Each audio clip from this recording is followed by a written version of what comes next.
je traverse encore, comment? Et si je traverse encore la vallée de l'ombre de la mort, oh mon âme, chante mon âme. Puisqu'il m'aime le premier, puisqu'il m'aime le premier. Oh non, non, yeah, non, yeah. De son amour, de son amour. Oh oui, toujours, Le bonheur et la m'accompagneront devant sa face, dans sa présence. Tellement de joie, tellement de joie. Et quand il se trouve auprès de moi, quand il se trouve auprès de moi, oh que mal, mon âme, tu ne crains pas. Et dans son je temps, reviendrai, oui je reviendrai. Et le bon la voix et qu'ils sont ensemble, disons Yahweh, oh, fais prier, chantons Yahweh, Yahweh, ta lumière chasse chantons Yahweh, Alléluia, chantons Yahweh,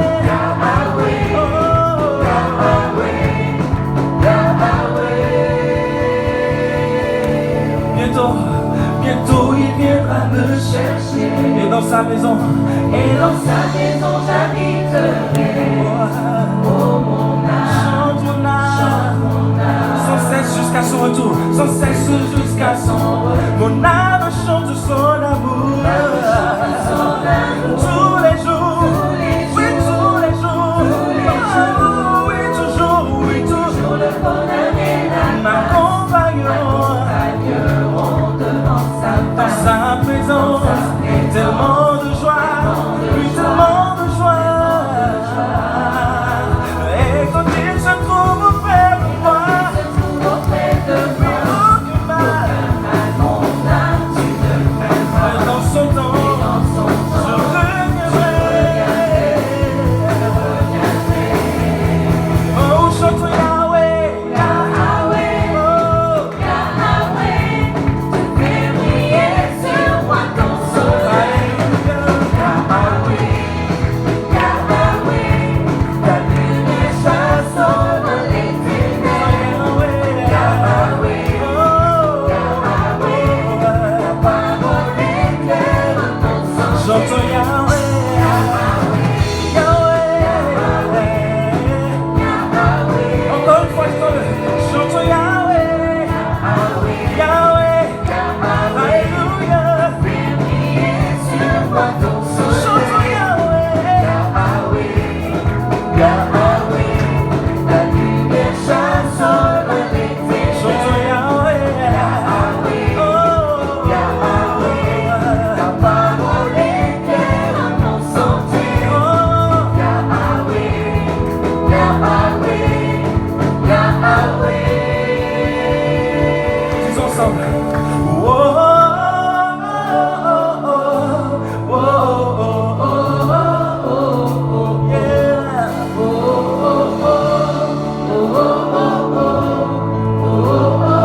Oh, est-ce qu'on peut le dire ensemble ce soir? Ça, oh,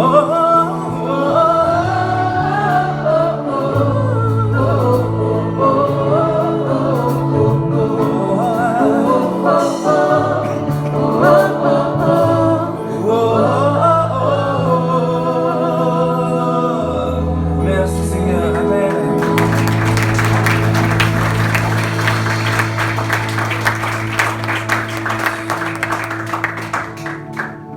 Vous pouvez prendre place si vous le voulez.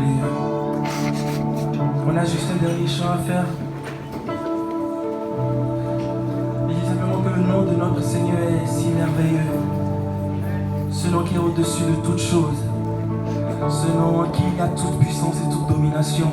Ce nom qui est rempli de beauté, de victoire et de sagesse. Amen. Tu étais là dès la création, Fils unique de Dieu très haut. Mystère de ta gloire révélée.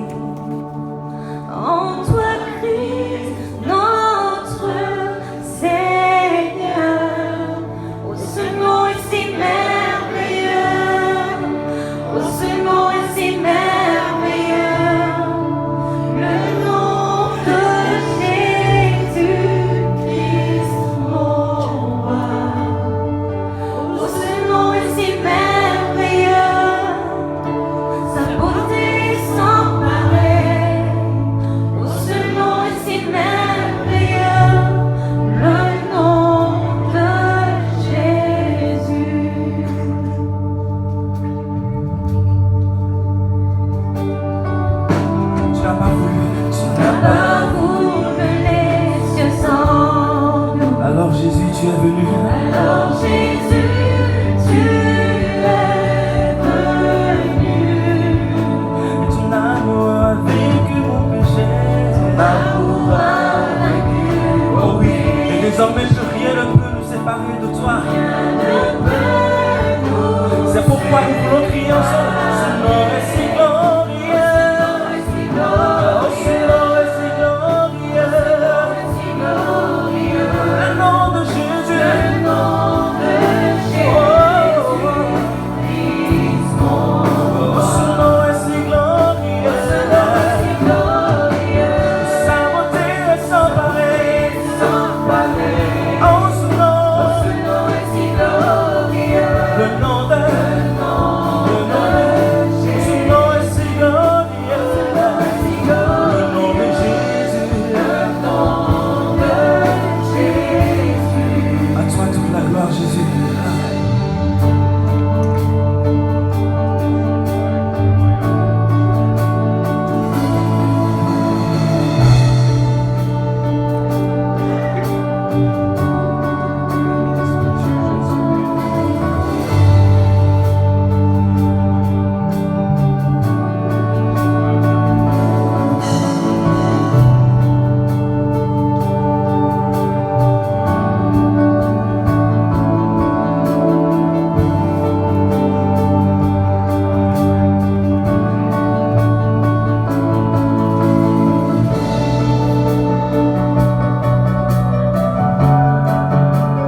La terre a tremblé, les voies s'est déchirées, les armes de la mort et le péché.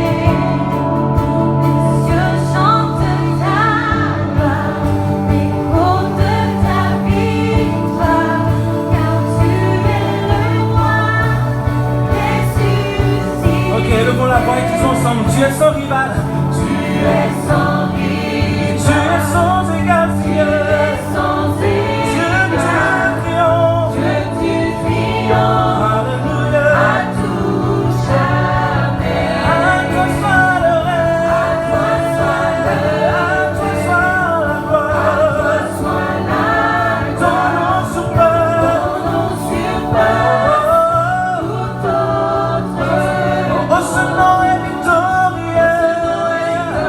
Oh, ce nom est victorieux. Le nom de Jésus. Le nom de Jésus.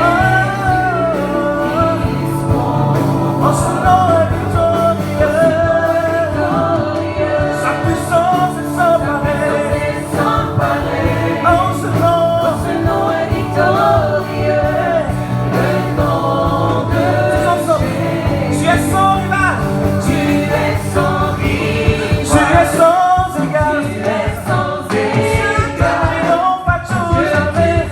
Oh, À tout jamais. à toi soit le règne. À toi soit le À toi soit la gloire. toi soit la Ton nom surpasse. ton nom surpasse tout autre. Oh, ce nom est victorieux. Alléluia, victorieux.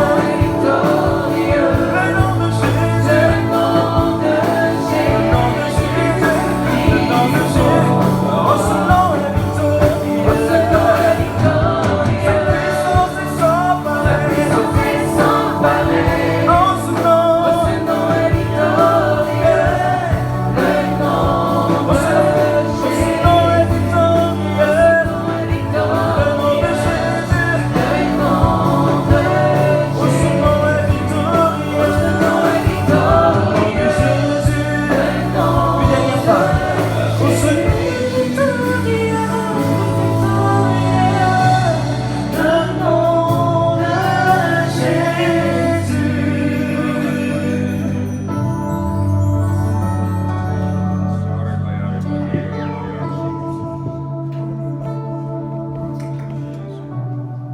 Alléluia. Amen. Le nom de Jésus est victorieux. Est-ce qu'on peut remercier l'équipe de louange pour ce bon temps?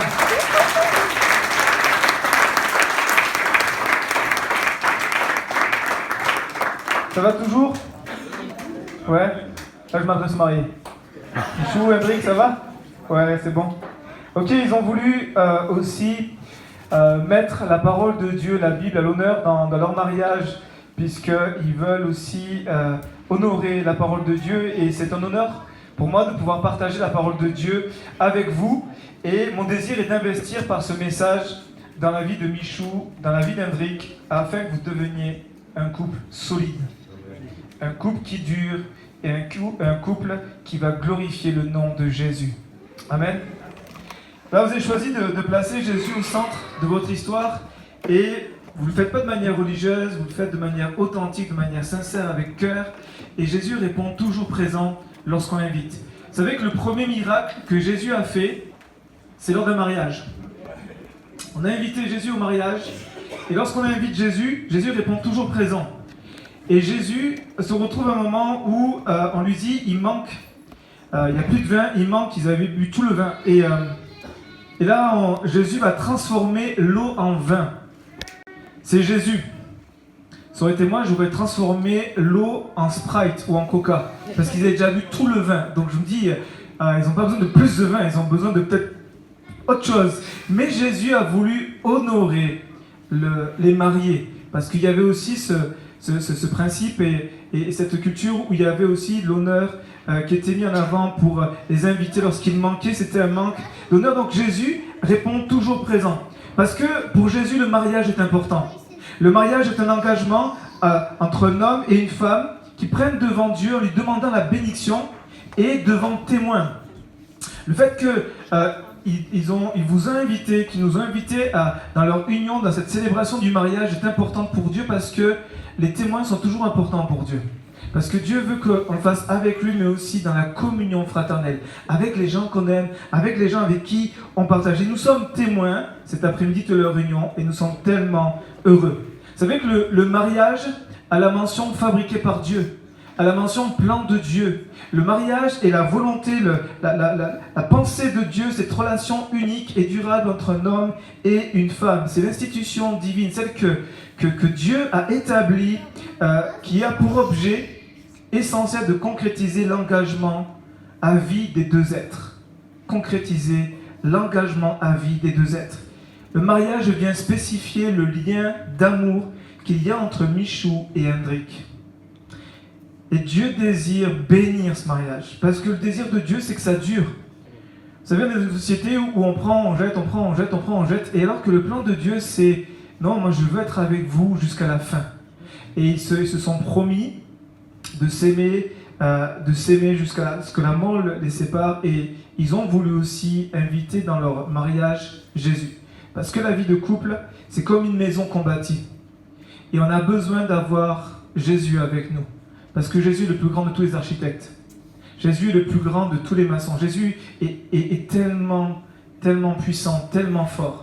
Il n'y a aucun obstacle, on l'a chanté, il n'y a aucun obstacle, il n'y a aucun rival, il n'y a personne qui peut dire à Jésus, il n'y a aucune situation qui peut être contre Jésus. En tout cas, qui peut empêcher Jésus d'agir. Jésus est tout puissant. Regardez ce qui est écrit dans le psaume 127, verset 1. On va vous l'afficher.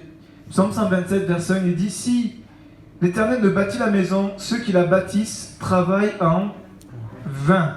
Si l'Éternel ne garde la ville, celui qui la garde, veille en vain. » Nous sommes appelés à bâtir en tant qu'hommes, femmes, jeunes mariés. Vous êtes appelés à bâtir un foyer. À bâtir un foyer, ça prend du temps. Le foyer, c'est là où il y a la chaleur, où il y a la communion, il y a du partage, il y a la vie. Dieu ne nous appelle pas à bâtir un hôtel où on vient et on s'en va. Aujourd'hui, c'est vraiment la mode de l'hôtel. Allez, on fait un hôtel et puis on verra bien. Non, non, Dieu veut bâtir un foyer dans lequel vous allez pouvoir accueillir des enfants, dans lequel vous allez pouvoir protéger les enfants, dans lequel vous allez pouvoir accueillir même d'autres personnes qui vont être en contact et en bénédiction avec votre couple. Et le couple, ça démarre d'une relation d'homme et une femme, et la pensée de Dieu pour le couple, c'est que c'est la relation la plus étroite qui existe entre deux êtres. Et si vous laissez l'auteur du mariage écrire votre histoire, vous allez écrire de merveilleuses pages dans votre vie. Vous allez écrire de merveilleuses pages dans votre vie et vous allez vivre, c'est ce que Dieu veut. Et j'aimerais vous donner quelques images qui relatent cette complicité que Dieu désire entre un homme et une femme. Et puis, moi j'aime ça parce qu'on ne se prend pas la tête. Souvent on pense qu'avec Dieu c'est froid, on est coincé, mais non, Dieu aime et Dieu est dans l'humour et ça c'est bon parce que c'est... j'aimerais vous dire, Michou, regardez-moi. Michou, regardez-moi ici. Il faut que vous rigoliez. Il faut que vous éclatez, il faut faire des blagues, même si elles sont pas drôles, Hendrik, moi je parle pour moi, tu sais. Mais, vas-y, lâche-toi, c'est investi. Et puis au fur et à mesure, tu vas t'améliorer. Je te promets, au début, tu prends, mais tu vas t'améliorer au fur et à mesure. Mais vraiment que votre vie de couple, votre foyer soit un lieu où les gens qui vont vous côtoyer dire, on aime être avec vous. On aime parce qu'il y a de la chaleur, parce qu'il y a de l'humour, parce que c'est simple. Dieu veut la simplicité, Dieu veut pas qu'on se prenne la tête, Dieu veut la simplicité. Et puis j'aimerais, la prochaine image, vous dire que Dieu a pensé le mariage comme littéralement une communion. C'est une communion entre deux êtres sur tous les plans. Le plan spirituel, le plan psychologique et le plan physique. Si on voit qu'un ou deux aspects de cette relation du mariage, s'il y a juste l'aspect psycho ou physique, il y en a un des deux qui va être déçu. Le mariage va être compliqué et puis la vie de couple va être compliquée. Il faut pas négliger, Dieu a pensé la communion sous 3 dimensions, spirituelle, psychique et physique. Et cette union implique forcément ces 3. La communion spirituelle, vous êtes unis dans le Seigneur, vous êtes unis par le Seigneur et vous êtes unis pour le Seigneur. Dans le Seigneur, vous êtes par le Seigneur et pour le Seigneur. Spirituel. La deuxième communion, c'est la communion psychologique, dans le sens biblique, c'est-à-dire psychique, qui est l'âme, donc de la pensée, de la volonté, de vos sentiments. La Bible nous dit, ayez les mêmes sentiments les uns des autres. Et vous allez apprendre, dans votre vie de couple, comme on apprend tous, encore, c'est pas terminé, c'est que, après même des années de mariage, et je regarde ceux qui sont mariés depuis de nombreuses années, vous allez apprendre à vous ajuster. Vous allez apprendre à vous ajuster parce que l'homme et la femme, on va le voir dans quelques instants, ne fonctionnent pas pareil. Vous êtes d'accord avec ça? Ouais, l'homme et la femme ne fonctionnent pas pareil. Avoir la même pensée, ça demande du temps, ça demande de l'effort. Et puis, communion physique, la Bible nous dit que les deux deviendront une seule chair. Et là, je n'ai pas besoin de vous faire un dessin.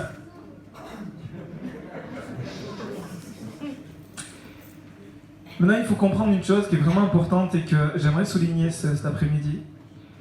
C'est qu'en vous mariant, vous démarrez une démarche active, une recherche active du bonheur de l'autre. On ne se marie pas pour être heureux. Il a fait, oh. On se marie pour rendre l'autre heureux. Amen? Amen. J'ai 3 amen. Et pourtant, c'est vrai. On se marie pour rechercher le bonheur de l'autre. Donc, Michou, tu t'es marié pour rechercher, et ça va être ton mandat jusqu'à la fin de ta vie, jusqu'à ce que la mort vous sépare, c'est de rechercher le bonheur d'Hendrik. Et Hendrik, tu es mandaté aussi, en vous unissant par le mariage, pour rechercher le bonheur de Michou. Même si c'est Hendrik, ça va passer par le shopping. Même si ça va passer par des moments où tu as envie de partir, mais il faut que vous cherchiez le bonheur de l'un et de l'autre. Vous savez qu'il y a une différence entre l'amour de Dieu et l'amour du monde, l'amour que nous présente cette société. La différence, c'est laquelle? L'amour du monde, de la société, c'est tourné vers soi. Donne-moi, à moi, j'ai besoin, comble-moi, satisfais-moi, remplis-moi et rends-moi heureux, et ainsi de suite. Regardez cette image, ça c'est, tu peux nous mettre la prochaine? C'est ça, c'est l'amour du monde, c'est il est à moi, c'est moi. Et alors que l'amour de Dieu, et c'est ce qu'ils ont voulu bâtir leur vie de couple avec l'amour de Dieu qui a été manifesté en Jésus est tourné vers l'autre. L'amour de Dieu est toujours tourné vers l'autre. Tu peux nous mettre la prochaine diapo? Voici l'amour de Dieu. Voici l'amour de Dieu qui a été manifesté en Jésus-Christ. la Bible nous dit que Dieu nous a tellement aimés qu'il a donné. Pas qu'il a pris, il a donné. Il a donné son Fils unique, le seul qu'il avait, pour que quiconque croit en lui ne périsse pas, mais qu'il ait la vie éternelle. Dieu nous aime. Et son amour a été manifesté en Jésus. Il l'a donné, il l'a sacrifié. Vous savez que le plus grand conflit qui existe, ce n'est pas entre l'homme et une femme. Le plus grand conflit qui existe dans l'humanité, c'est entre Dieu et les hommes. Parce que nos péchés nous ont séparés de Dieu, nous sommes en permanence en conflit avec Dieu, parce que tout en nous égare des choses de Dieu. On tourne tellement souvent et rapidement le dos à Dieu. Souvent, on va lever le poing contre Dieu, alors que Dieu ne cesse de vouloir nous aimer, de vouloir nous ramener à lui. Il nous a montré l'exemple en donnant Jésus. Il n'a pas hésité, il a sacrifié ce qu'il avait de plus cher pour se réconcilier avec les hommes. Et l'amour de Dieu, c'est ça. Et c'est un amour qui transforme. C'est pas un amour qui prend, c'est un amour qui donne. Et vous êtes appelés à donner. Amour l'un pour l'autre, et puis aussi pour les enfants et autour de vous. Le thème de votre mariage, c'est le voyage. C'est bien ça? Eh bien, bienvenue. Vous vivez la plus belle des aventures. Le mariage est une belle aventure. C'est pas une aventure où, comme on a des pétales roses, c'est waouh, ça c'est juste aujourd'hui. Demain arrive la vraie vie, où il y aura des moments de trouble, des moments où ça va être compliqué, des moments où on ne va pas comprendre, des moments de brouillard. Mais j'aimerais vous dire que c'est la plus belle de toutes les aventures. De découvrir l'autre, et puis de voir qu'il y a un potentiel en nous pour aimer. Il y a un potentiel en nous pour aider. Il y a tellement de choses que Dieu a mis à chaque homme, chaque femme, des ressources dont on n'a même pas idée, dont vous n'avez même pas encore idée. Et vous allez apprendre dans cette aventure à les exploiter. Vous allez apprendre dans cette aventure à laisser Dieu vous montrer les choses. Et j'aimerais vous dire que, quelles que soient les saisons que vous vivez, ne les subissez pas. Ne subissez pas les saisons que vous traversez, même si c'est l'hiver, que c'est froid, que c'est compliqué, mais vivez-les. Parce que toute chose concourt bien de ceux qui aiment Dieu. Amen. Et puis Dieu est au contrôle de tout. Hendrik, Michou, souvenez-vous, Zambé Abongwa Nakate. Traduit, Dieu ne change pas. Dieu est fidèle. Amen.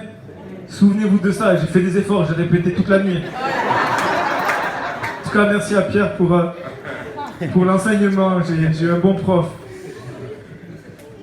Maintenant, j'aimerais que vous puissiez saisir, on en a parlé, on s'est rencontrés plusieurs fois, mais j'aimerais qu'on puisse se le rappeler ensemble, que c'est important de bien comprendre qu'on ne fonctionne pas pareil, que l'homme et la femme ne fonctionnent pas pareil.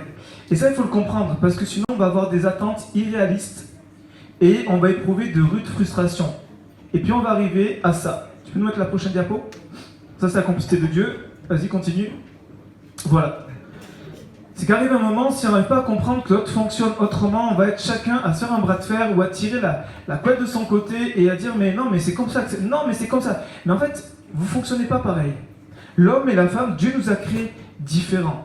Et le désir de Dieu, c'est que Dieu désire que vous développez une complicité avec cette complémentarité. Pas dire tu veux être identique de moi, mais dans ta différence, je veux apprendre. Dans ta différence, je veux aussi comprendre et je veux t'aimer avec cette différence. Parce que le plan de Dieu, c'est ça. Tu peux nous mettre la prochaine? Pas celle-là, mais c'est celle-là. Le plan de Dieu, c'est que vous puissiez vivre cette complicité, cette union, cette bénédiction qui est réellement liée au couple. La réussite d'un couple va être étroitement liée à la responsabilité et à la place de chaque conjoint. Vous avez chacun une place particulière. L'homme et la femme sont égaux, mais ils ont des rôles différents. L'époux est appelé à prendre la direction du couple. La Bible nous parle qu'il est le leader. Et l'épouse est appelée à être le cœur. À être le cœur du couple. Et vous allez apprendre à ce que chacun rentre dans son rôle et que l'autre laisse la place qu'il a à jouer. Parce que si vous commencez à prendre, la femme prend le rôle du leader ou que l'homme commence à prendre le rôle de la femme, c'est là que ça devient dysfonctionnel et que c'est là que commencent les complications. Il y a une différence physique et psychologique entre l'homme et la femme.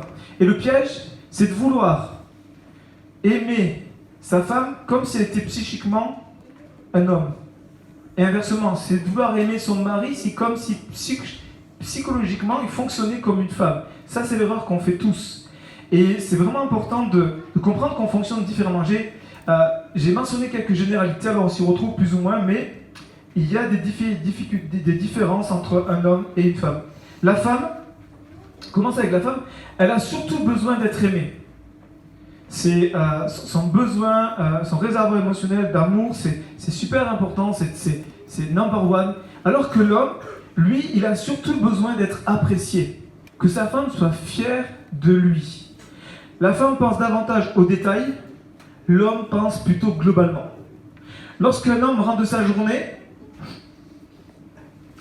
son épouse lui dit « Chérie, comment s'est passée ta journée ?» Et l'homme lui répond « Ça s'est bien passé, ça va. » Il a fini son discours. Ok ?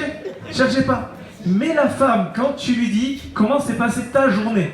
Elle va dire « Ok, assis-toi et on va te donner les détails. » Mais nous, le problème, c'est que l'homme ne fonctionne pas comme ça. Donc on dit oui, on passe. Mais elle a besoin. Parce qu'on ne fonctionne pas pareil. Lorsque vous abordez un sujet, vous allez voir que... Hendrik, tu passes un coup de téléphone à ta mère ou au pays, tu passes un coup de téléphone et ça dure 1 heure. Tu vas résumer ton 1 heure de téléphone en 5 minutes. Ou voire 30 secondes. Ok? Certains disent ouais derrière. Mais Michou, quand tu vas passer un coup de téléphone pendant 1h30, tu vas passer 2 heures à raconter Hendrik ce que tu as dit. Parce qu'on fonctionne différemment. Là, la femme a besoin d'être comprise et acceptée dans ses sentiments. L'homme a besoin d'être compris et accepté dans ses plans. La femme est très sensible à l'attention et à la compréhension qu'on lui porte. L'homme est très sensible à sa réputation. La femme a besoin de s'exprimer et d'être écoutée pour se ressourcer. L'homme a besoin de s'isoler pour arriver au même résultat. On en a parlé, mais je vous remets une petite piqûre de rappel. Quand vous rencontrez un problème, vous allez réagir complètement différemment. Lorsque Michou va rencontrer un problème, elle va t'en parler. Et toi, ce que tu vas faire, c'est que tu vas essayer de trouver une solution. Mais elle ne veut pas que tu te donnes une solution. Elle veut que tu l'écoutes. Elle veut parler. Et lorsque toi, tu vas rencontrer un problème, elle voudra que tu lui parles. Toi, ce que tu vas faire, tu vas t'enfermer dans ta grotte, dans ta caverne, et tu vas résoudre le problème tout seul, et tu veux personne. Et surtout pas Michou. Tu veux personne dans ta caverne. On fonctionne comme ça. On a besoin d'avoir un moment où on s'isole pour résoudre le problème. L'homme et la femme fonctionnent différemment. On a un rôle différent. Lorsque Dieu a créé l'homme et la femme, il leur a donné des rôles différents.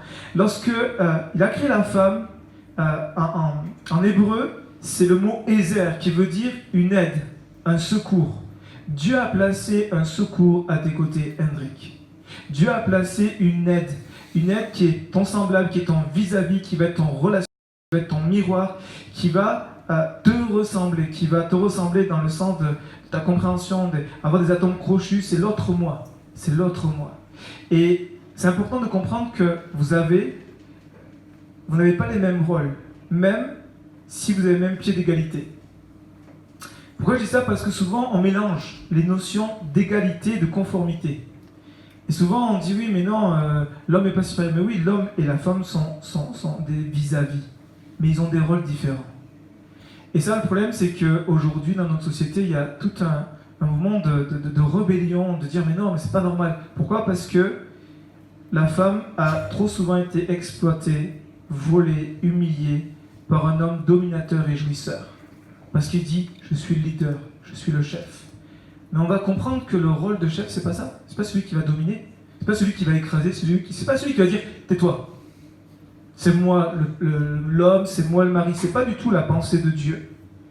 L'homme, c'est la tête, en hébreu qui veut dire képhalé. Et la tête va produire quelque chose, va produire la sécurité, l'amour, la tendresse. Et l'homme est appelé à avoir un rôle de provision et de sacrifice. Lorsque la Bible dit que l'homme est le leader, bibliquement, le leader, c'est le serviteur. Donc l'homme qui est un leader doit se sacrifier pour son épouse.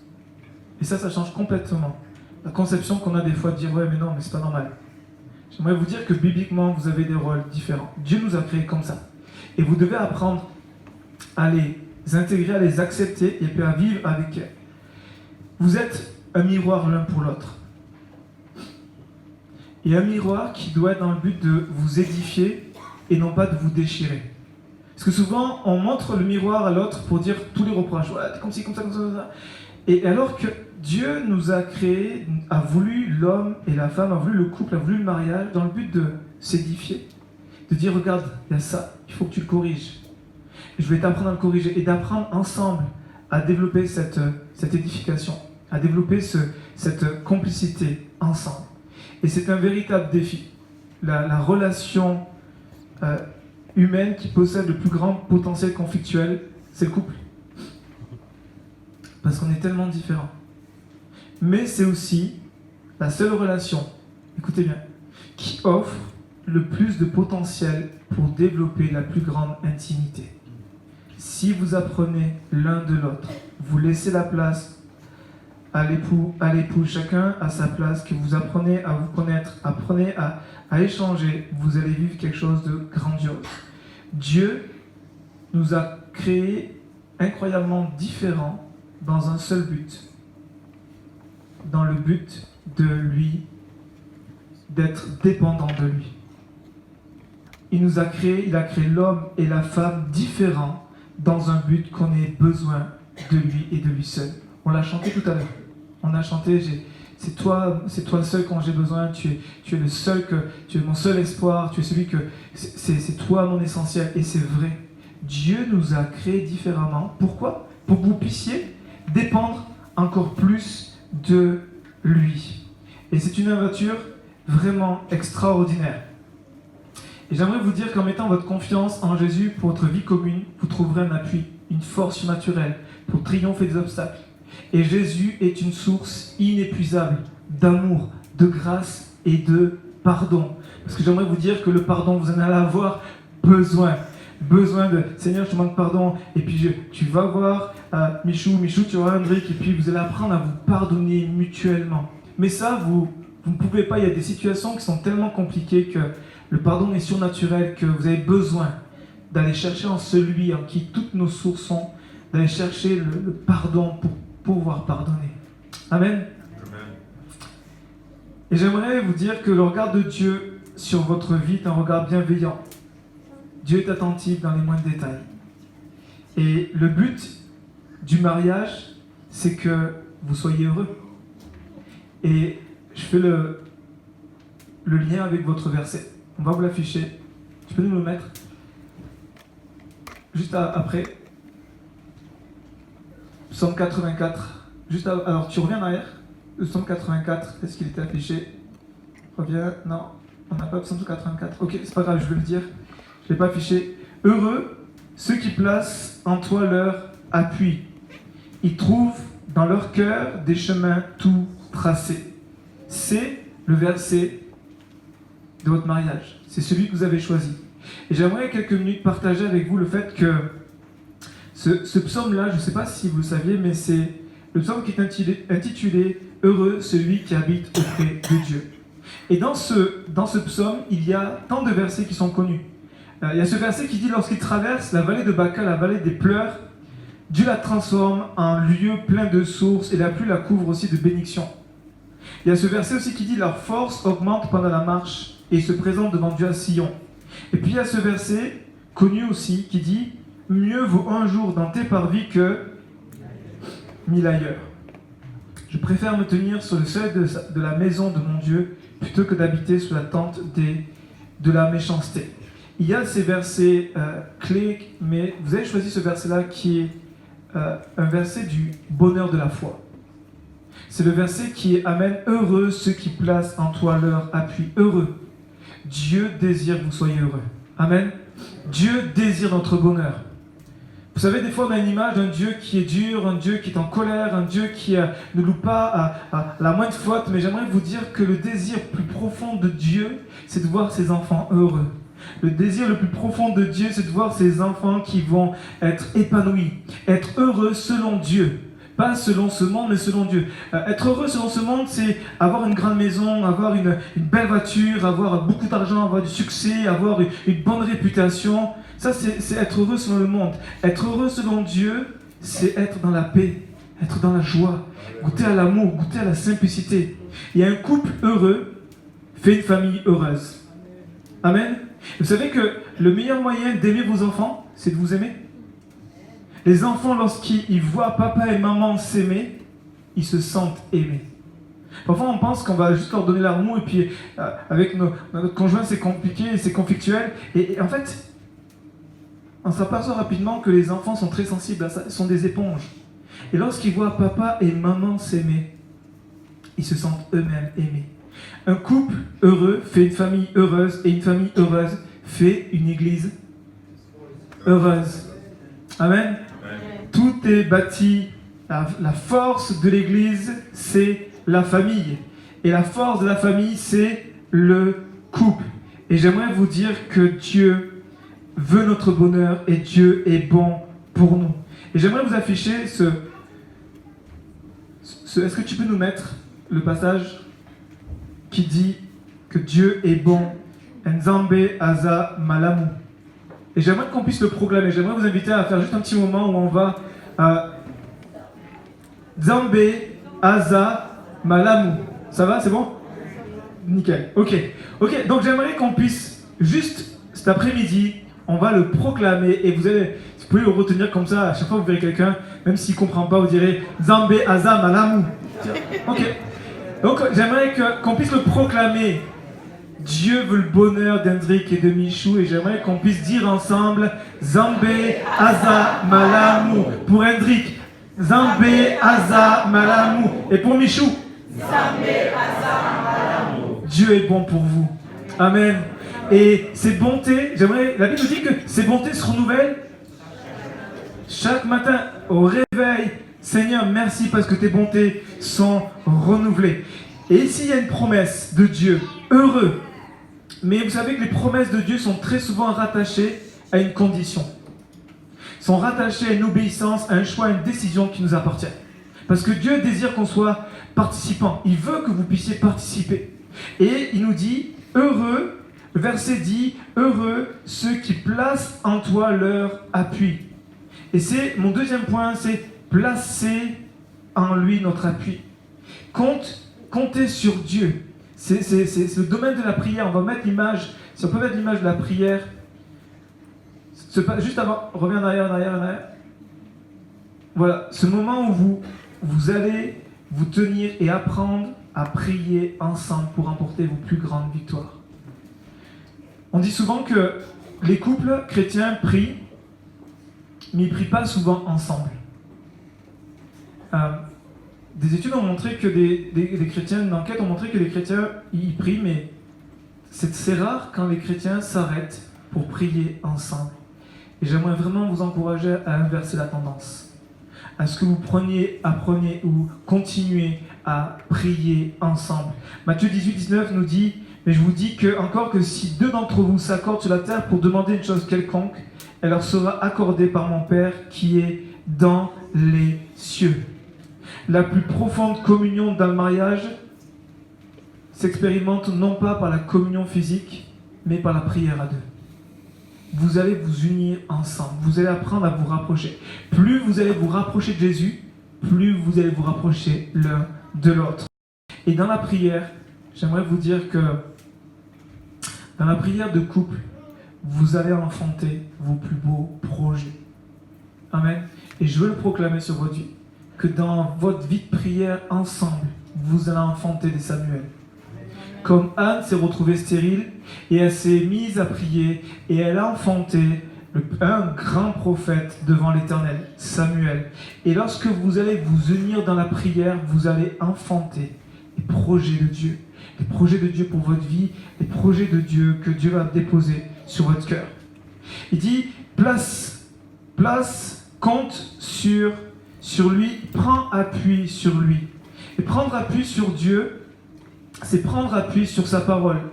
Josué 1, verset 8 nous dit que ce livre de la loi ne s'éloigne point de ta bouche, médite-le jour et nuit pour agir fidèlement selon tout ce qui est écrit, car c'est alors que tu auras du succès dans tes entreprises, c'est alors que tu réussiras. Prendre appui sur lui et non pas sur nous-mêmes. Et quelles que soient vos années chrétiennes, quelles que soient vos expériences, quelles que soient les choses que vous avez traversées, que vous avez rencontrées, ne prenez jamais appui sur vous. Ne prenez jamais des choses de Dieu comme acquises, mais apprenez toujours à dépendre de lui. Vous savez, je découvre une chose dans la vie chrétienne. C'est que plus on apprend à compter sur Dieu,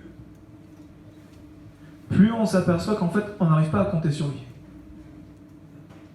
Plus on apprend à découvrir Dieu, plus on s'aperçoit qu'on ne le connaît pas. Il y a ici un mystère, c'est que le fait de se confier, de s'appuyer sur Dieu, c'est pas quelque chose qui va nous ennuyer. Ça va être toujours passionnant. Parce que chaque situation est différente et Dieu n'agit jamais de la même manière. Dieu est un Dieu qui se renouvelle. Et prendre appui, ça demande de prendre appui sur quelque chose de solide. Je ne sais pas si vous avez déjà testé la courte échelle. La courte échelle, c'est lorsqu'il y a quelqu'un qui nous met ses mains comme ça, il les relie et puis on s'appuie sur lui et il faut qu'il tienne bon pour qu'on puisse lever, sinon c'est catastrophe. Et j'aimerais vous donner quelques images. Tu peux nous mettre les images de la courte échelle. Voilà. Tu peux revenir en arrière. Encore. Voilà. Là, l'intérêt de prendre bon appui pour passer un coup de téléphone. Vous voyez, André, tu vois, le leader. Voilà ce qu'il fait le leader et les serviteurs. Ok. Là, il prend appui. Vous voyez, deux chats, ils prennent appui. Là, c'est intérêt d'être solide aussi parce que c'est du costaud. Et puis, on termine avec la dernière. Prendre appui demande d'avoir quelque chose de solide. J'aimerais vous dire que Dieu est le rocher des siècles. Dieu ne nous ment pas et Dieu ne nous la laissera jamais. Un couple solide est un couple qui va s'appuyer sur la parole de Dieu et qui va la mettre en pratique. Il y a ce texte dans Matthieu 7, verset 24 qui dit « C'est pourquoi quiconque entend ces paroles que je dis et les met en pratique sera semblable à un homme prudent qui a bâti sa maison sur le roc. » Roc, c'est solide. La pluie est tombée, les torrents sont venus, les vents ont soufflé, se sont jetés contre cette maison et elle n'est point tombée parce qu'elle était fondée sur le roc. Mais quiconque entend ces paroles que je dis et ne les met pas en pratique sera semblable à un homme insensé qui a bâti sa maison sur le sable. La pluie est tombée, les torrents sont venus, les vents ont soufflé et ont battu cette maison.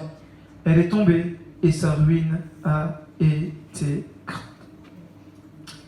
Jésus nous invite ici, en tant que personne mais en tant que couple, cet après-midi, à ce que vous puissiez bâtir sur lui, en écoutant la parole, mais en mettant en pratique. Même quand ça vous coûte, même quand c'est dur, même dans des choses très très pratiques de la vie du quotidien, quand vous êtes en train de votre quotidien et que tout d'un coup, vous commencez une dispute éclate et puis vous commencez à chacun vous mettre d'un côté, vous avez le choix. Soit vous restez sur mon ego, mon moi, dire non mais j'ai raison, soit dites ok Seigneur, je capitule, je veux que ta parole soit souveraine dans ma vie, je veux que tu règnes dans ma vie et je veux t'obéir.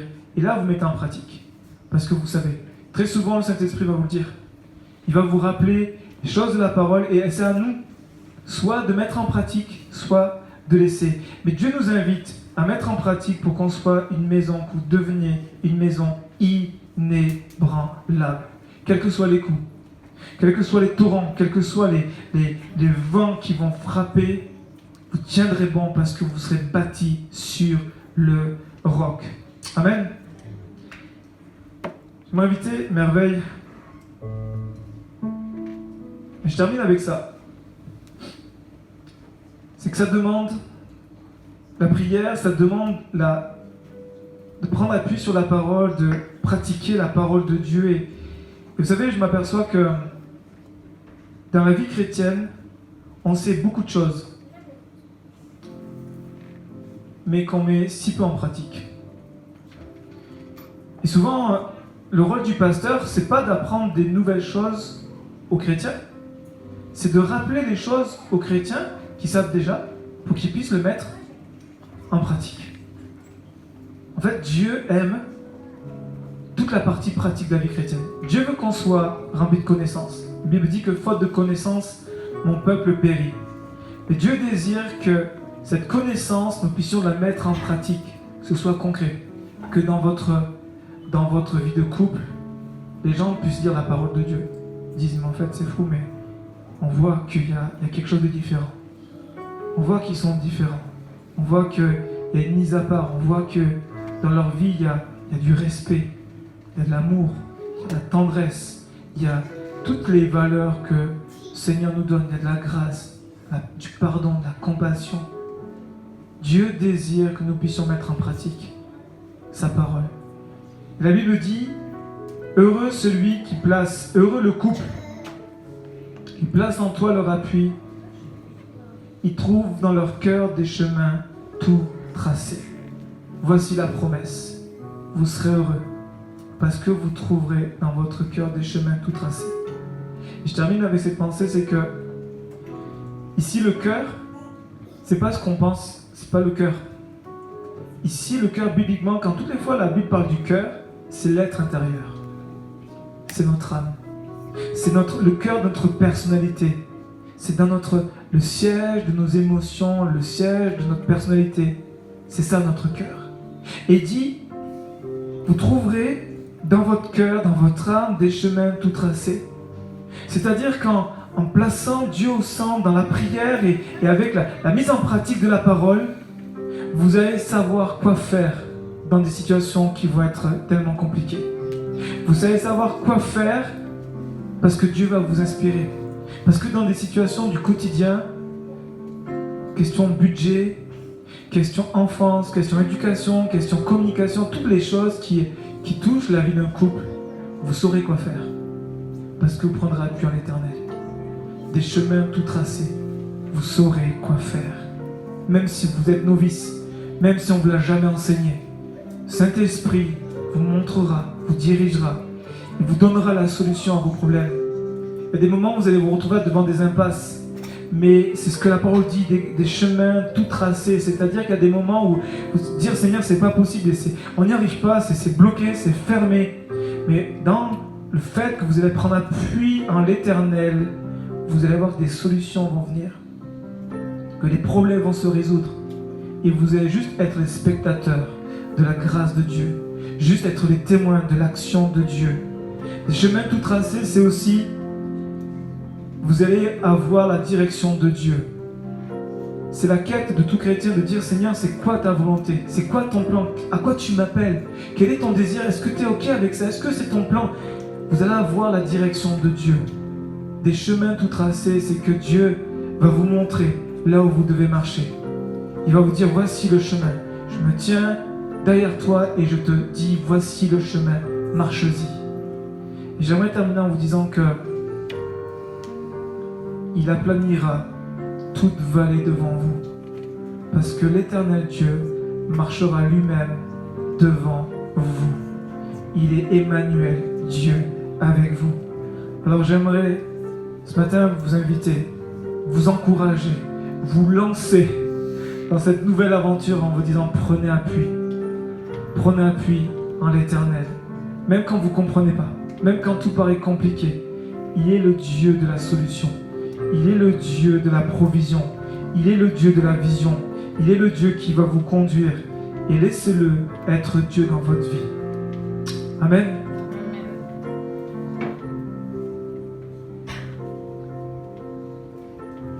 On va fermer les yeux quelques instants. On va prier pour que cette parole prenne vie en eux. Et à chacun d'entre nous. S'il y a des couples dans la salle, dire Seigneur, on a besoin peut-être de revenir à prier ensemble. On a besoin peut-être de revenir à la pratique de la parole. On a tellement laissé les commandements de côté, on sait, mais on ne le vit pas, Seigneur. Apprends-nous, Jésus, à pouvoir revenir à toi. Et puis peut-être qu'au milieu de nous, il y a des personnes qui découvrent la foi. J'aimerais vous dire que Dieu a un plan tellement merveilleux pour vos vies. Dieu nous aime et son désir, c'est de nous amener plus près de lui. Parce qu'il désire nous rendre heureux. Parce qu'il a des plans tellement merveilleux. Dieu veut se servir de nos vies pour que son nom soit élevé. Seigneur, merci pour ta parole. Merci de bénir Hendrik et Michou dans cette nouvelle aventure. Seigneur, il n'y a pas plus belle aventure que le mariage. Et tu connais les défis, tu connais, Seigneur, toutes les montagnes qui sont devant. Seigneur, merci de les amener encore plus près de toi. De les amener encore plus près de toi à travers ta parole, à travers la prière. Qu'ils puissent vraiment prendre appui sur toi. Que lorsqu'il y a des moments où ils ne sauront quoi faire, ils ne sauront comment agir, l'un vis-à-vis de l'autre, tous les deux face à une situation. Prions, Seigneur, pour qu'ils trouvent dans leur cœur des chemins tout tracés. Seigneur, parce que tu dis dans ta parole, heureux, celui qui place en toi son appui, il trouvera des chemins dans son cœur, des chemins tout tracés. Je prie cet après-midi pour que vraiment tu les conduises par la puissance de ton nom. Tu bénis aussi tous les couples qui sont là. Tu donnes un souffle nouveau, tu donnes un goût nouveau, tu donnes une fraîcheur, Seigneur, nouvelle.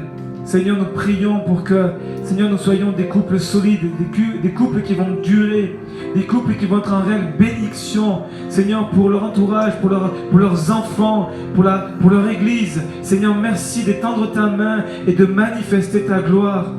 Nous attendons à toi, Seigneur, et nous voulons prier pour que vraiment ton nom qui est puissant puisse abattre tout mur qui a été dressé, tout conflit, Seigneur, non réglé, tout manque de pardon.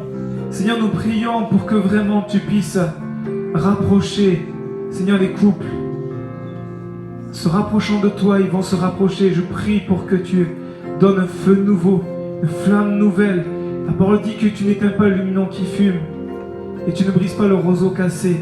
Alors je te prie, Seigneur, cet après-midi pour que par ton esprit tu puisses le provoquer. Et à tous les amis qui viennent pour les premières fois, je te prie de les attirer à toi. Que ta parole qui a été proclamée cet après-midi puisse vraiment continuer son travail par ton esprit.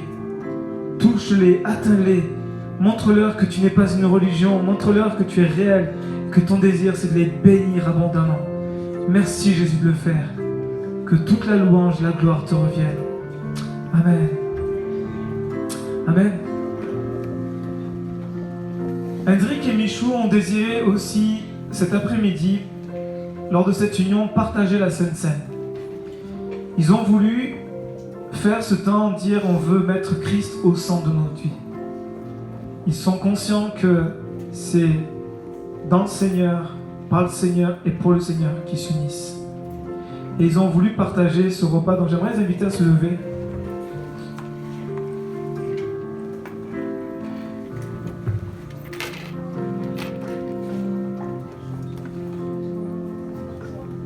Et j'aimerais que vous puissiez vous partager la Sainte Seine, que tu puisses donner la scène à Michou et que Michou tu puisses.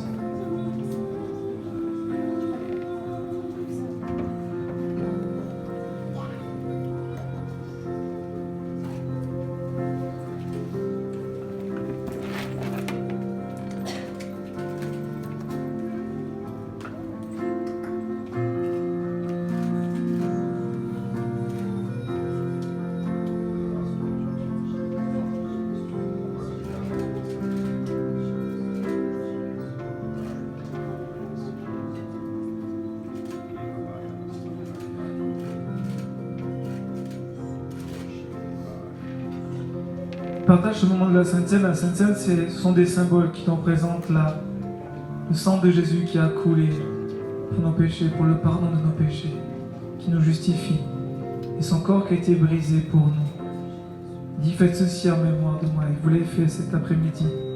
Et cette union est d'autant plus importante que vous mettez Christ au centre, afin que Jésus soit glorifié. Amen.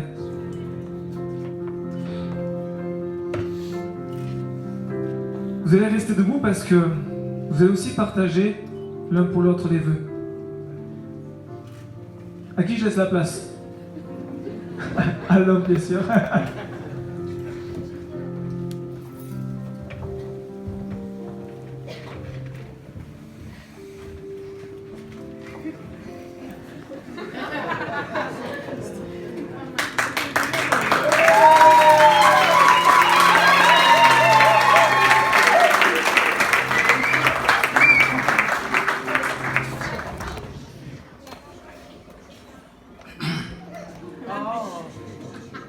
M'a dit depuis ce matin, je tremble comme une feuille. J'ai chaud en même temps, j'ai froid. J'ai envie de rire et j'ai envie de pleurer aussi. Mais de pleurer de joie et d'étonnement. De voir ces beaux jours de ma vie enfin arriver. À ces jours, j'ai presque le même sentiment qu'avaient les enfants d'Israël lorsqu'ils traversaient lorsqu'ils étaient délivrés des captifs des Sion. Un rêve. J'ai l'impression de faire un rêve ce matin. Mais je suis en train de me rendre compte que ce n'est pas un rêve. C'est un projet de mariage qui n'est plus un rêve, mais quelque chose qui se concrétise, quelque chose de palpable. J'ai toujours comparé notre période de fiançailles à une femme enceinte de son seul et unique fils. Mais au fil du temps, que les jours passent, elle connaît des troubles de santé, des souffrances. Et la joie qu'elle avait de voir venir son trésor, son précieux bébé, qu'elle attendait, semble céder la place au désespoir et au déboire. Tout ce qu'elle attend, ce qu'elle avorte. Mais les dernières minutes qui arrivent, il y a comme une lueur d'espoir qui arrive. Enfin, elle va devoir accoucher et voir naître son bébé. Notre mariage aujourd'hui, c'est un bébé qui naît, mais qui a connu des turbulences monumentales. L'espoir de nous voir tous deux unis était presque incertain. La probabilité, elle était faible. Mais merci Seigneur qui nous a enseigné au courant de ces années, qui nous a distancé la patience. La patience et la confiance en Dieu et la confiance en l'autre sont des grandes leçons que j'ai pu retenir durant cette période d'attente. Mais malgré cette distance, nous avons résisté. Nous sommes allés jusqu'au bout de notre rêve. La distance non seulement était une épreuve que nous avons endurée, mais c'est aussi une épreuve que nous avons été faits l'un pour l'autre et que notre couple subsistera toujours. Amen. Car quelqu'un a dit, si une relation résiste à la distance, elle résistera à tout obstacle. Amen. Ma puce, de la même manière que je me bats à demeurer un bon enfant de Dieu, un bon chrétien, je me battrai pour toi, pour être toujours un bon mari pour toi. Un modèle de père que tu feras de moi pour nos enfants que le Seigneur nous donnera. Je suis et je reste le premier admirateur de ta beauté physique. Mais surtout, ta beauté intérieure. Je suis tombé amoureux de toi et je le serai toujours. Comme si c'était encore pour la première fois de ma vie que je te voyais. Comme Christ, notre modèle, un modèle parfait, qui est resté fidèle à son Église, je resterai toujours fidèle à toi. Malgré tout, je vais t'aimer toujours et davantage et porter toute mon attention et tout mon centre d'intérêt sur toi. Car en ces jours, tu deviens la femme que le Seigneur a placée à mes côtés sur les parcours de notre vie. C'était vraiment une bénédiction de croiser ta route et de m'attacher à toi. Et ensemble, nous allons commencer ce si long voyage de la vie avec la grâce de Dieu. Je sais que ça ne sera pas toujours rose. Et d'ailleurs, la vie nous le montre. Mais malgré le vent qui va souffler, je te promets qu'on restera toujours unis et résistants.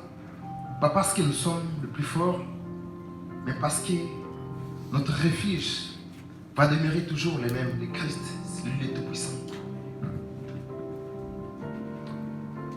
Nous nous sommes confiés à lui et voilà, il avait tout tracé et tout planifié pour nous. Enfin, pour finir, ma Michonnette,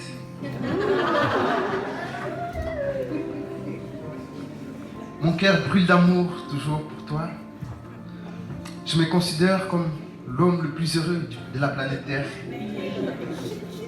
Et en retour, je ferai pareil pour que tu te sentes la femme la plus heureuse du monde.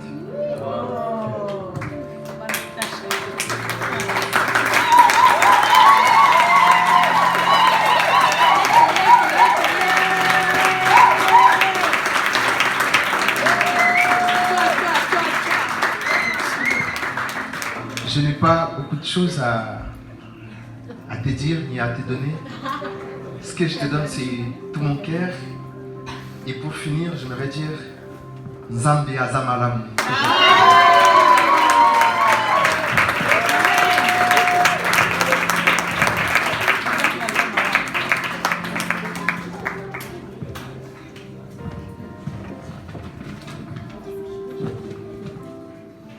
En première, je vais remercier Dieu, lui qui a permis que nous célébrions notre union en ces jours, car lui seul fait toutes choses bonnes en son temps. Amen. Et à toi, Hendrik, merci de m'avoir aimé et de faire de moi ton épouse aujourd'hui. Depuis un coin de la République démocratique du Congo jusqu'ici en France, tu as fait preuve d'une longue patience et cela me stimule de t'aimer davantage. Quant à moi, je te promets l'amour, la fidélité, la soumission et de t'accompagner dans ton ministère jusqu'à la fin de mes jours.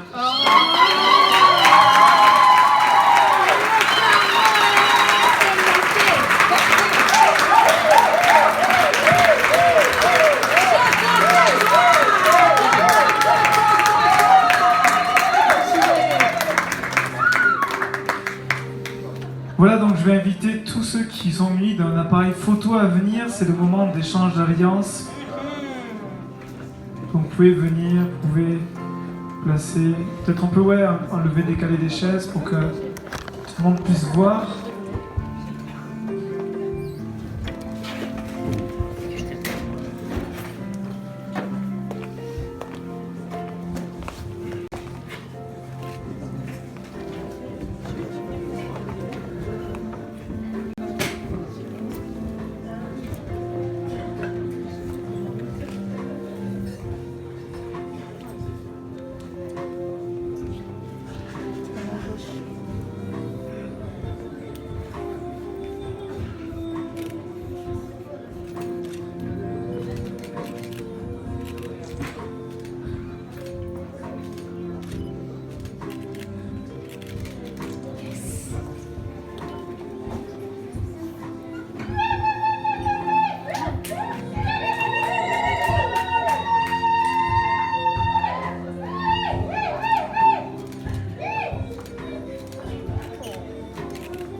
Voilà cette alliance face à votre voix qui est un grand symbole de cette alliance qui doit être aujourd'hui devant Dieu. Et puis on veut sceller ce moment, cette alliance, par la prière. J'aimerais inviter Chico. Est-ce que Chico est là? Il est parti quelque part. D'accord, Nadine? Est-ce que Nadine est là, son épouse? Ouais. Tu veux bien venir, Nadine aussi?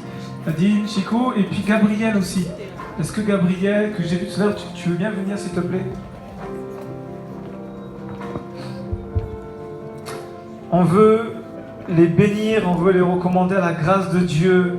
Et puis, donc je vais inviter le pasteur Chico à prier pour eux. Puis on va s'unir dans la prière. Pouvez-vous tenir la main? Ce symbole de dire, Seigneur, on veut tenir jusqu'au bout et te glorifier. Et est-ce qu'on peut se lever ensemble pour que ce soit l'église qui prie, l'église qui demande la bénédiction sur Michou et sur Hendrik, sur leur réunion. Et puis, comme ça a été dit, on va traverser. Avec le Seigneur, on traversera. On n'a pas le choix, on va y aller. Ils ont déjà traversé beaucoup de choses. Et on veut proclamer que le meilleur est devant.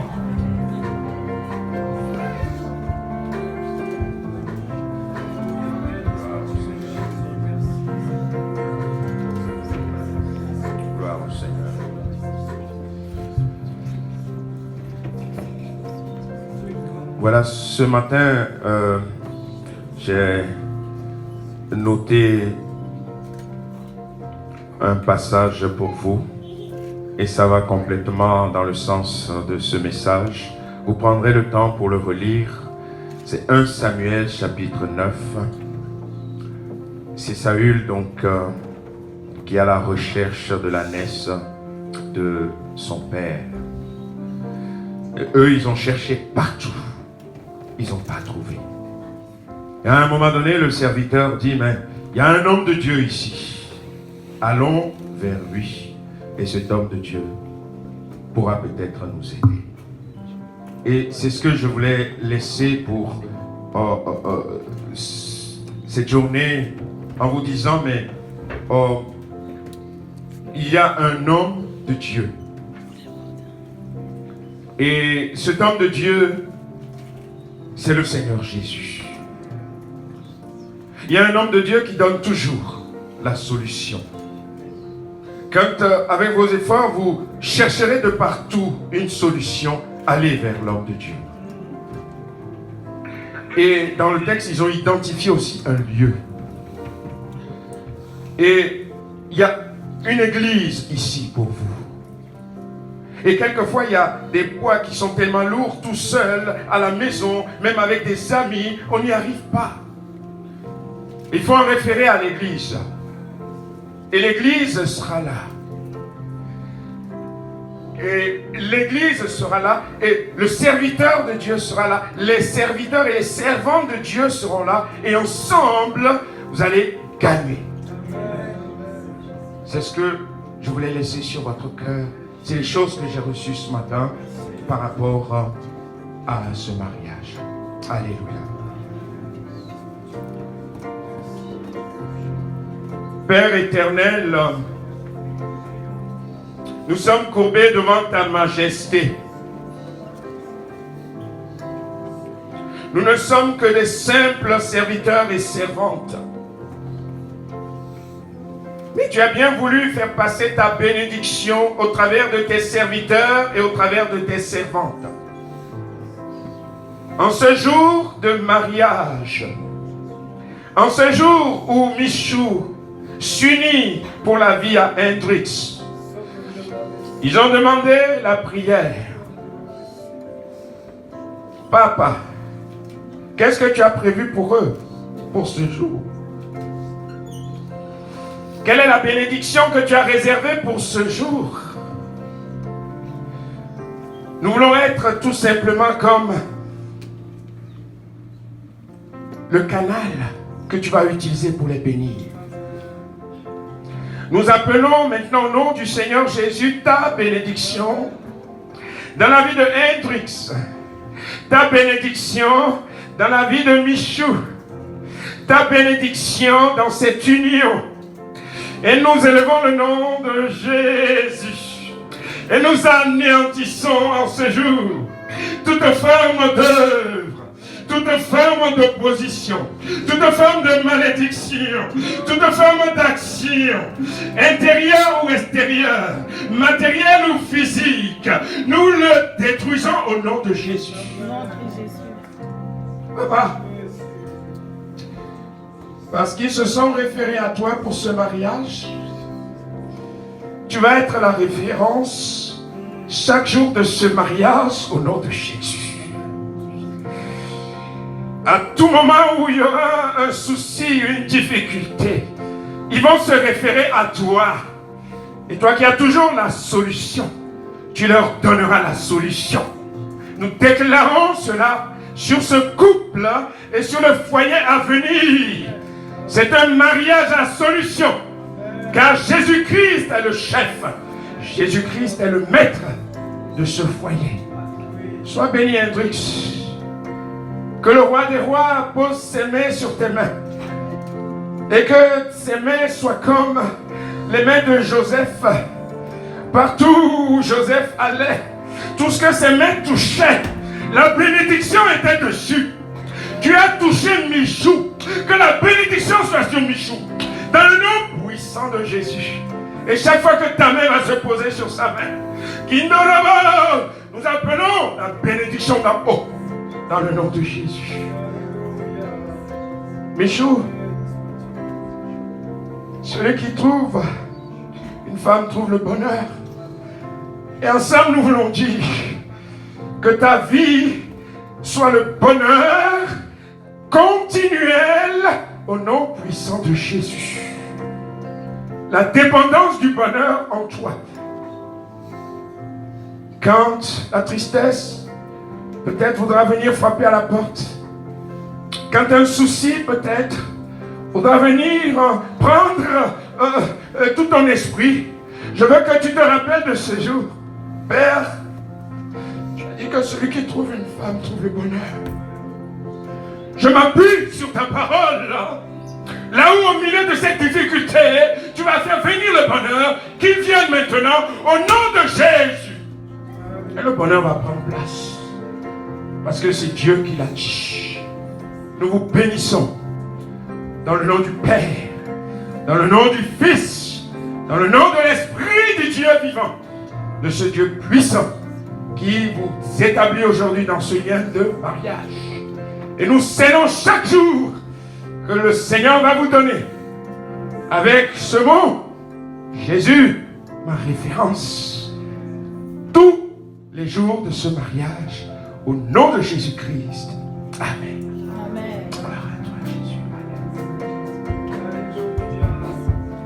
Alléluia, est-ce qu'on peut acclamer le Seigneur?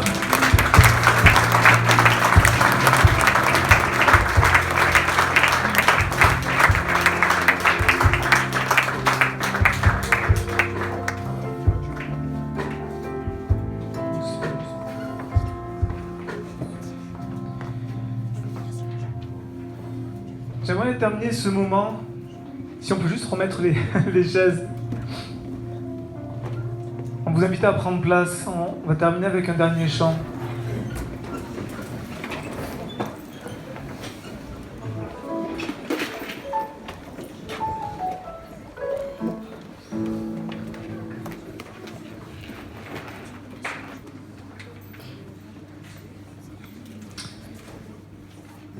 J'aimerais avant qu'on termine avec un dernier chant pour vous offrir, au nom de l'Église Pleine Vie, votre Bible de mariage.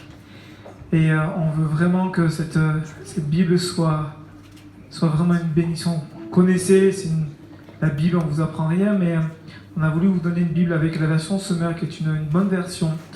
Et puis donc, on voudrait vraiment que le Seigneur puisse vous bénir. En tout cas, c'est tout notre cœur, on vous aime et on est heureux de partager ces moments avec vous. On aura aussi le certificat mariage qu'on vous donnera, et puis on aura le CD de toute la cérémonie qui vous sera offert. Une fois que ça sera fini l'enregistrement, on vous le fera au plus vite. Et puis j'aimerais donner quelques informations avant de terminer. On va terminer avec ce chant, et puis les mariés souhaiteraient sortir en dernier. Donc dès que le chant est terminé, on vous invite à la sortie, et puis de faire peut-être une aide d'honneur pour les accueillir.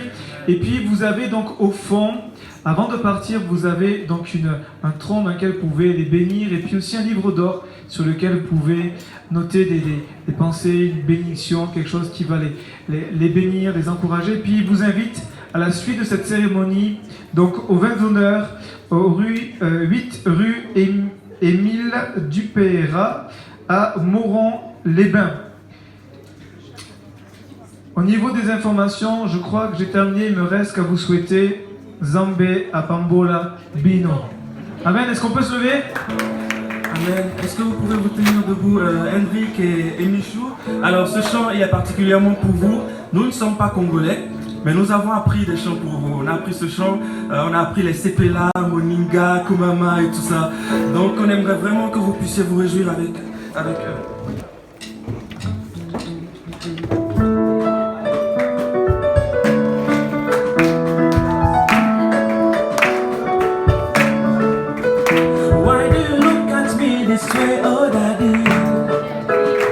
What is it that you wanna say, oh chérie?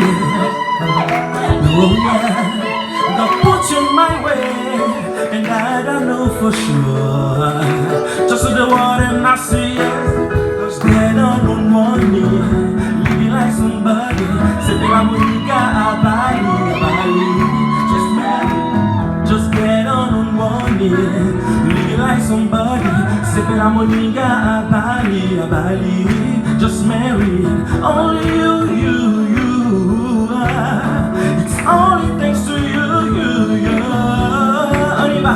La soirée c'est comment, glory to you.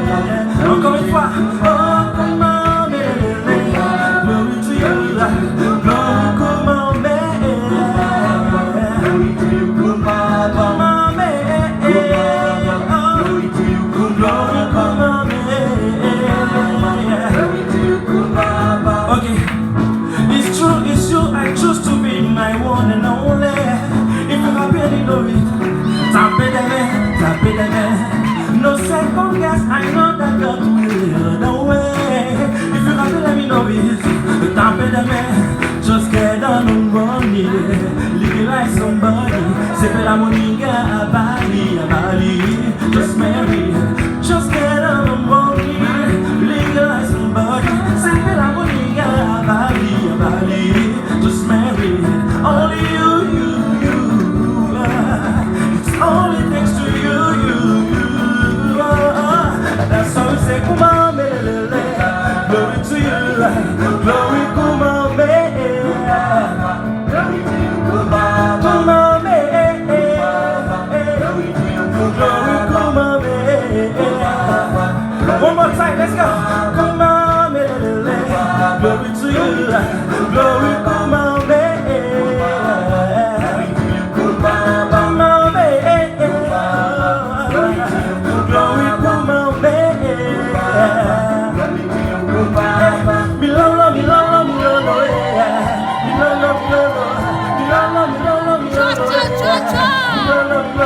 allez une, allez deux, alléluia, allez une, allez deux, alléluia, come on, yemba, allez une, allez deux, alléluia, allez une, allez deux, alléluia, yemba,